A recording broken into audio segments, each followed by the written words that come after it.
Hello, boys. So 2025 is just around the corner, Matt. Would you like to share what is in store? So in 2025, my goal is to run 2:15 for the marathon, the 2:15 Marathon Project. But it comes with a second challenge of racing very frequently, probably every month of the year is my goal now. So 2:15 is the target to run under 2:16, and I'm probably going to race somewhere between 8 and 12 marathons in 2025. Of course, assuming I can stay healthy and not hurt myself, which is a significant risk and something that I have to think about and try to avoid. I've really enjoyed racing over the marathon every month for the last 3 months, and I have run my 3 fastest times in the last 3 months, all under 2:20. And I'd like to see if it's possible to improve upon my marathon time by not doing the traditional route. I've done that over 12 times now. It works, I love it. Sometimes it doesn't work, but I'm deeply inspired by Yuki Koichi, of which I've mentioned many times on both this YouTube channel and on podcasts. And I want to race a little bit more like him. I love that he races very frequently, and I'm probably going to race a marathon most months of the year in 2025, maybe even every month. So I have January Houston Marathon on the 19th, which is in 5 weeks. Then in February, I have Osaka Marathon.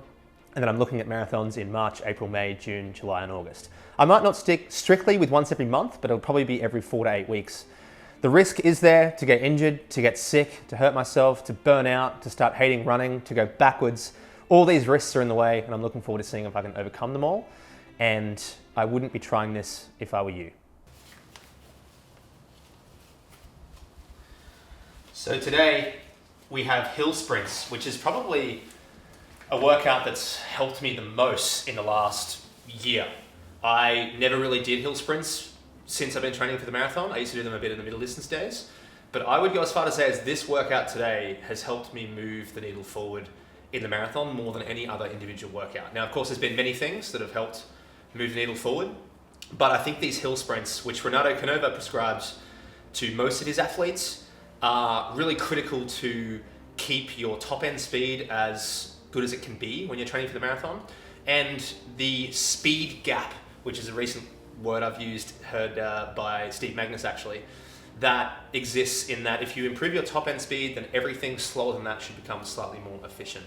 And so that's what this workout does. I've got 10 by 100 meters. I've been doing this every single week for the last pretty much 9 months. And I'm going to continue doing so because I think this is a really critical part of my training. And I think most people would benefit by doing this, but you have to be careful as to when you put it into the week, and you definitely have to make sure you're not doing it under too much fatigue. So we'll take you to the hill, show you what it's all about. Before I do that, I want to say a huge thank you to Soar Running for sponsoring this video and every single video I've ever done in my marathon training on YouTube. And everything I'm wearing today is Soar. I've got the Soar tights on, which I wear every day. I've got a Soar shirt on. It's about 40 degrees Fahrenheit, 3 or 4 degrees Celsius. So I'll be wearing a shirt and I'll be warming up in their jacket, which I absolutely love. But I've been racing and training in their gear for 2.5 years now. Highly recommend it. We have a 15% off code up in the top corner now, or down in the bottom in the description of this YouTube video.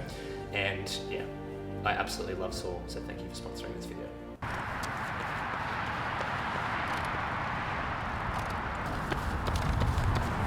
It's 9 days after CIM. My legs have not recovered as well as Matt has, but let's check in to see how he's nailed it. Tell us how your legs are feeling, Matt. Yeah, pretty good. I shared on the podcast that I've been experimenting with taking basically everything under the sun that's legal for recovery.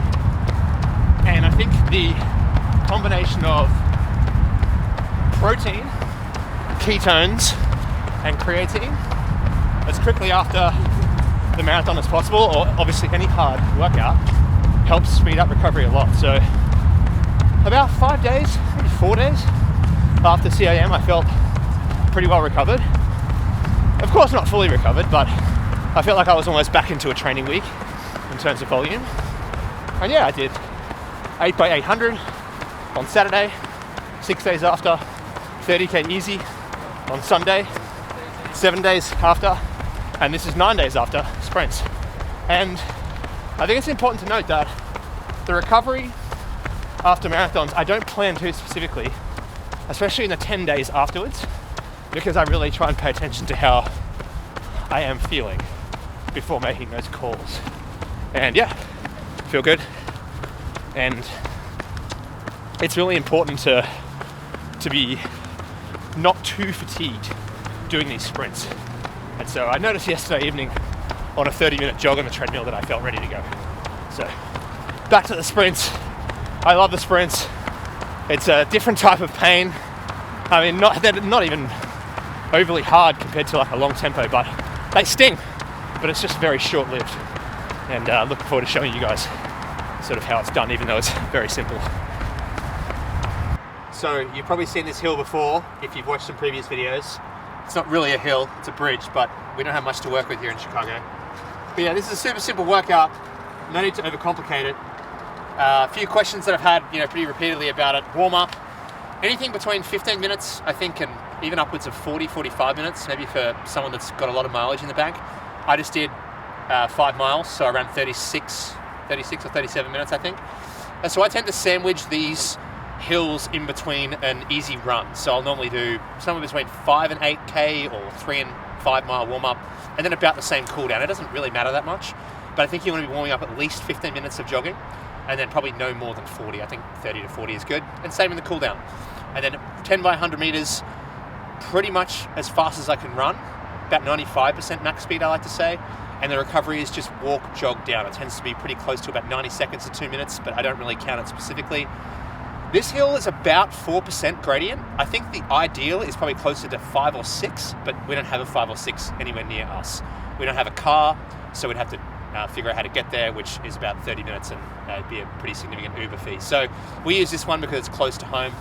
And I do a few stretches, a few dynamic drills beforehand, just to make sure I'm loosened up and ready to go. But other than that, it's just 10 by 100 meters, pretty close to flat out, with about a 90-second to 2-minute walk, jog back recovery, and that's it.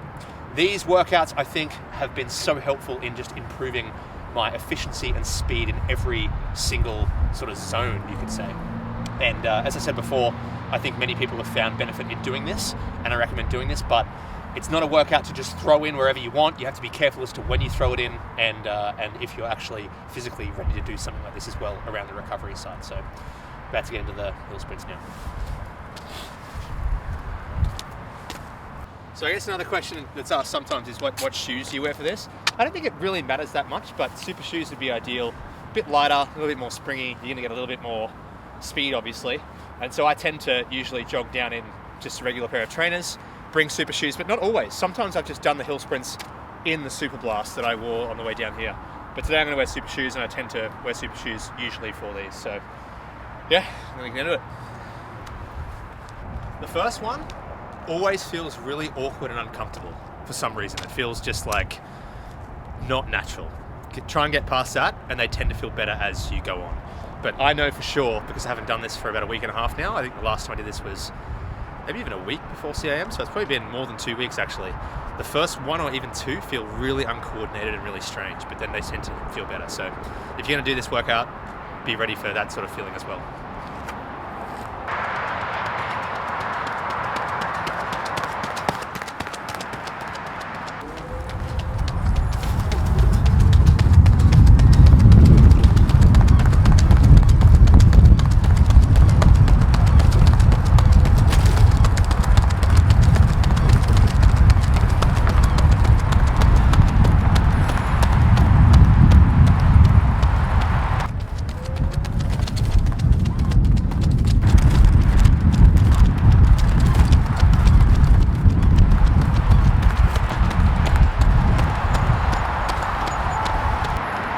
That feel?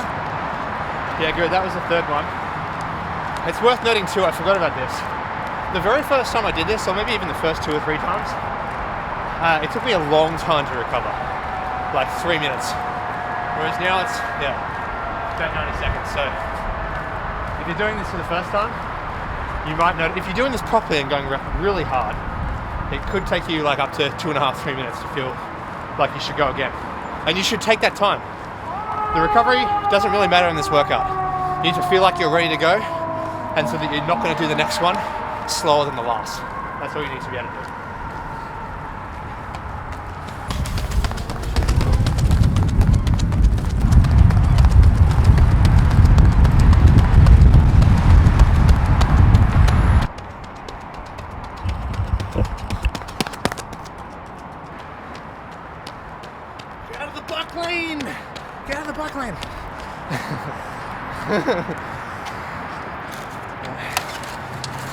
Done. Change shoes, jog home, promote our training camp on the way home. There's some ads coming, but they're ads that businesses that we run, not external ads. Cool. That felt good though. We got lucky today because over the last 2 weeks most days have been absolutely freezing, like minus 10 degrees Celsius or about 10 Fahrenheit. And today's like 23 or 4 Celsius, 40 Fahrenheit. This is perfect race weather right here. Alright, I gotta go over there and change shoes.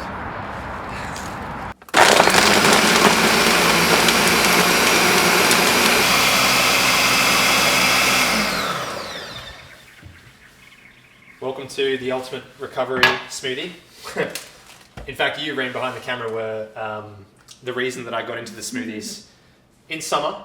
But yeah, this is a mix that I've been using for ages. Starting off with just some sparkling water, any flavor. I tend to use the grapefruit one, it goes down well. A little bit of almond milk in as well. Probably 3/4 water and 1/4 almond milk, that's for the liquid. Put in some cherry berry mix, blueberries, strawberries, and cherries.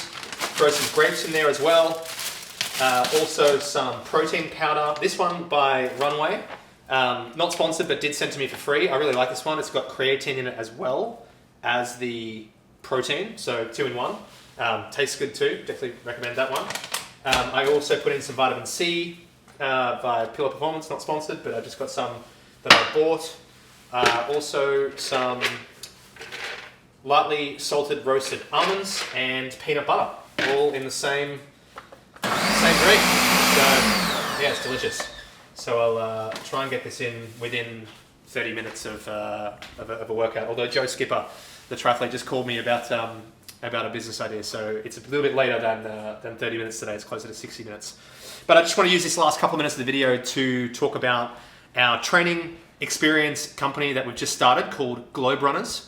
We're super excited that we're moving the training camps that we were doing under Sweat Elite brand that we've done for 6 years. We've done 5 camps in Kenya and 1 in Portugal. We're now moving them to a different brand called Globe Runners because a lot of people were not super sure if they were elite enough as a runner to join us. And you are. Anyone can join us. If you're a runner, you're welcome to join us.